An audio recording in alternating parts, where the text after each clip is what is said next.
Okay, as promised, I want to return to the notion of what does flux mean if the vector field that I'm integrating isn't velocity or velocity scaled by the density function, so that it's not associated with fluid flow.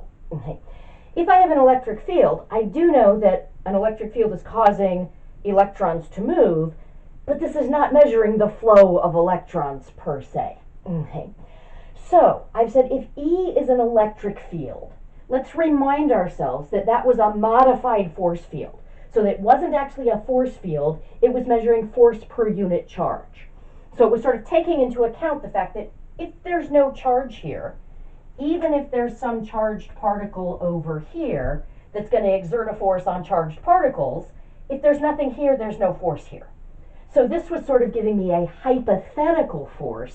How much force would there be at this location if I put a charge of 1 at that location? Okay. So it's the amount of force per unit charge. And then, of course, if I put a charge of -5 here, I would just multiply the electric field by -5, and that would give me the force that I would then have on that charge at that point. Okay, so it's measuring force per charge. Units might very well be newtons, which are a common unit for force, per coulomb, which are a common unit for charge. Okay, so I want to try to figure out what this means. And let's just say we measure area in square meters. Okay, that's a common unit for area. Okay, well, what I'm going to do is I'm going to look at what the units for this would be, and then see if we can figure out what sort of thing would we measure with those units, and see if that makes some sense. Okay, so this, remember, we said is actually the signed magnitude of the component of the electric field that would be contributing to flux through the surface S. So it has the same units as the electric field itself does. So this would be in newtons per coulomb. I can spell coulomb. Times meters squared. So now we just have to figure out something that we would measure in newtons per coulomb times meters squared. I'm going to just observe that that's the same as newtons per coulombs per meter squared. Because, of course, if I'm dividing by a fraction, I would flip and multiply, and that would move the meters squared up to the top. Okay. It's a little easier to think of something that I would measure using these units. That's units for force. This is units for what we call charge density. So if I have charge that's distributed over a surface, we define charge density to be the amount of charge divided by the area of the surface.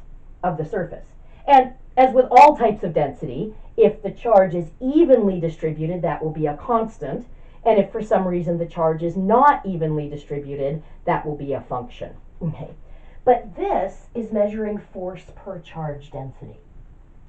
And that's what electric flux is doing.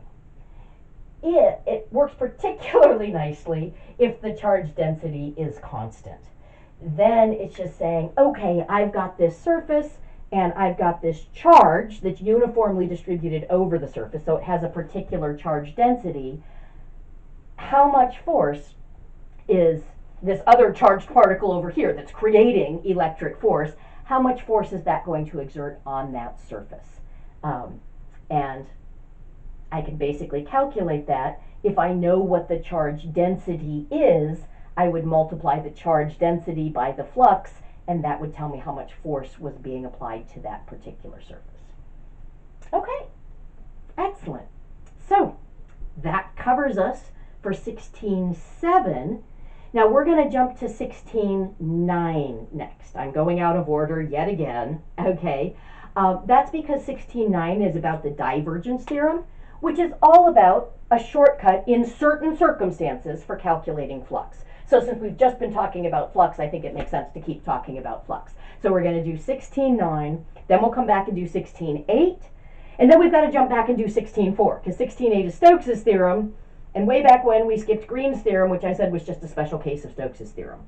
So that's our plan for the rest of the semester.